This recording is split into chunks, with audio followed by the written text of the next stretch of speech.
Hello and welcome to today's video as we continue our Worlds 2024 Finals preview, covering Knight versus Faker in the mid lane, a matchup that I would consider to be an interesting one for sure. So just looking at the stats, and we're going to first go over opponents, champs, and draft to kind of formulate why these stats are the way they are, set the background on why the stats might be the way they are. The stats were quite interesting, to say the least. Knight stats in particular are certainly something I did not expect. Fakers, I could see more so, but Knight definitely had some surprises. So, to set the table, if you will, Knight played against Zeka 4 times, Xiaohu and Caps 3 times each. Maple twice, played Faker, Scout, and Frescali, 15 total games. Faker played 4 games against Chovy and Cream, twice against Caps, and then Jinkido and Knight. So 12 games for Faker. Champions. Knight has utilized 12 champions in 15 games. Faker only half as many, albeit in 12 games, but even if he played 3 unique champions to make it up, he still would be only at 75% of the champions Knight's used. Knight certainly has made a very big step forward, in my opinion, in terms of his champion pool in this meta. This meta is certainly favoring him more so than any other mid at this tournament, and that is due to just looking at his champion pool and the uses and opportunities he's had to pull out different things and the willingness to do so, which is also another aspect. Just because somebody can play something doesn't mean that they feel like they can play it in this moment. Fans certainly can say, oh yeah, well, Faker's LeBlanc. And it's like, yeah, great, Faker's LeBlanc. He's not playing it, but Knight is willing to play it. So it might as well not be a factor for Faker because he's not playing it when other people are. So other people must feel it's a better champ than he does. And maybe that means it stinks. Maybe that means it's good. But the point is the likelihood of seeing it kind of, is favoring Knight because he's played it already. And it's just an example. And I feel like sometimes people forget that when they think of the meta and whether players can play certain champions or not. There's thresholds and I don't know, like, I want to say glass ceilings, but there's something holding back this player from playing it where other players are willing to play it. So Knight has played in order from most to least played. Ari and Silas, 3 and twice, 3 times and 2 times, and then the rest. Orianna, Aurora, Jace, LeBlanc, Nico, Yone, Galio, Smolder, Syndra, and Akali. Now, with Faker, he's played 6 champions, all of which Knight has played. So, he's played Ari and Silas the most, followed by Yone, Nico, Galio, Akali. So, looking at the 6 most played, well, the 2 most played for both players are the same. Ari and Silas. Now, I do expect us to go outside of the box. We may see all 6 of these champions showcased by either player or in the ban phase because both teams obviously believe those champions are strong in this meta, willing to pick them. But then Knight has some counters that he's used against other players that Faker simply has not either had the opportunity to do or willingness to do. In terms of draft, how are these teams approaching the draft? In terms of bans by. So, what are these teams banning out of the mid lane pool? What do they not want to play against? Of course, this is due to blue and red side. Keep that in mind when we think about this. But both sides are not big fans of Aurora or Yone. They like to ban those out. Not necessarily because their players can't play it, but because they don't want to play into it. But T1 also banned Smolder a bit. So that's something to think about here. That T1 not big fans of Smolder. Maybe that's because of the teams they played against. But that is a champion Knight played. So, looking back at it, did that Smolder game look good or bad? We can think about that for a moment. But at the same time, if T1 feel like it's a threat, they may ban it where BLG aren't all that afraid of Smolder, or at least they played against players that weren't big Smolder users. Now, in terms of what they are facing in terms of bans, Knight and BLG faced Ari and Aurora bans. So that's kind of unique, right? Because we look at this, Aurora being banned on both sides against BLG. But the Ari bans people not want to play against Knight's Ari, and of course it's 85% win rate or some shit across his career. But then T1, Oriana. We don't see Oriana picked at all by Faker, but yet it is still one of the most banned champions against T1 at this tournament. Going to show just how strong other teams believe his Oriana is and how much they don't want to play against it. So, some interesting aspects there in the draft and how these teams are approaching draft as far as the mid lane is concerned, and flexes, because Aurora and Yone certainly are flexes, Smolder as well.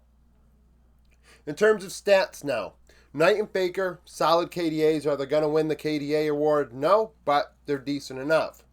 But then we get to kill participation and CS per minute. Both of these players taking on a more facilitator, well-rounded role in this regard. BLG and T1 fighting around mid lane enough. Now, not necessarily mid lane, but the mid laners are involved, right? 72 and 71%, nearly 3 out of every 4 kills. We see Faker roam quite a bit. A lot of people wanted to make mention of that against Gen G, they believed Faker's roams were the difference in that series. Knight is just as involved, if not more involved in his team's kills than Faker is. Maybe due to the way they play, team fight comps, etc. But let's just take it for what it is. And CS per minute, not high farm here. So the resources, like, despite it being second most on each team, we are seeing that clearly the 80 carries are getting the bulk of the gold, and then it's a split after that between mid, top, and jungle. Not necessarily second tier carries in terms of resource allotment. That does not necessarily apply to damage though, because return on investment, Knight is 1.72, Faker 1.35, and you could say that's in part due to Knight's champion pool. Look at how wide it is. But nevertheless, he deserves the praise for being able to deal a lot of damage and doing his job at a high level.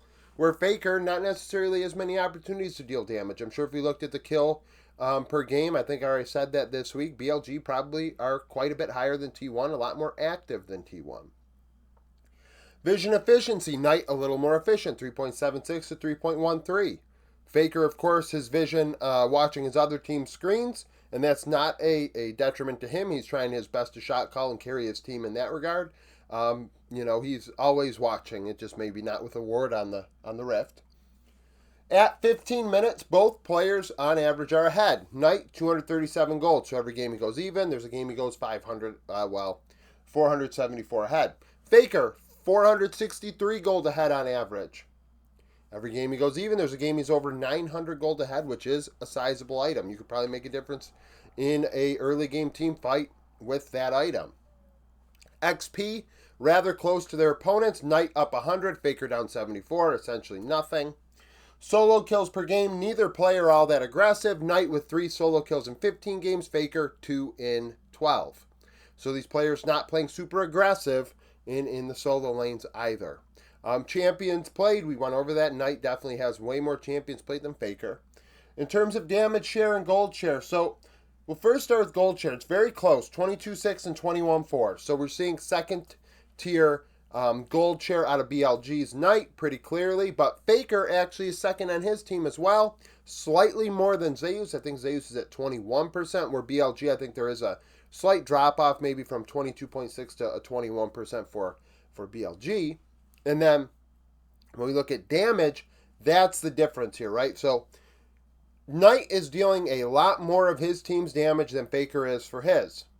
And, that's because of the way Faker plays the game. Faker's more of a facilitator in terms of trying to make things happen for his team. He's playing a Kali going 5-0-10, and we're thinking that, he was a massive difference maker in that game. Maybe he was finishing kills and didn't die. Had some decent roams in the early game, but he wasn't the one dealing most of the damage. He was getting last hits or etc. Maybe in that game he did deal a lot of damage. He did, actually. He did lead his team in damage in the Akali game. Let me take that back for a second. I'm thinking about that game. Chovy had a lot of damage. Faker had a lot of damage. But over the tournament, Faker does not have a lot of his team's damage, 23.5%. That's not second tier damage carry material on your team across a 12-game window. Getting more damage from your top laner. Zeus, of course, that is his MO. He is dealing a lot of damage from the top lane, more so than the majority of top laners in the world. That's why I see Zeus as the second carry on this team, not Faker.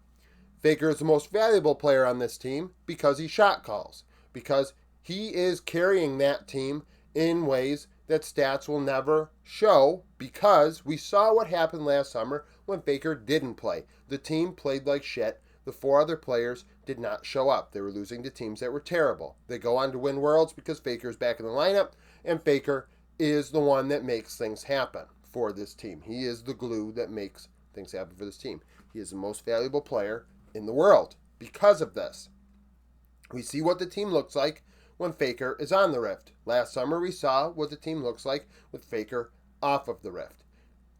However, people don't like this part because it hurts their feelings, but you also have to hold that against the other 4 players on the team to some degree. That, a lot of people think, oh, these players are just super cracked, and mechanically they may be, but if Faker's not there telling them how to play the game, etc., then they fell apart. And until Faker retires or they go on their way, it's going to be hard to get rid of those notions. I don't listen to comms. I don't pretend to listen to comms. I just look at it for what it is. Faker in the lineup. You saw the way the team played versus Faker without. Without Faker versus with Faker.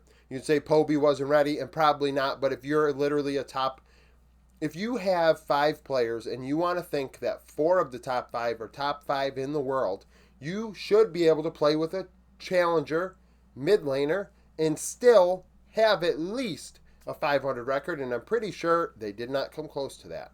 So, that's why it goes to show for Faker how important he is, and I said this last year.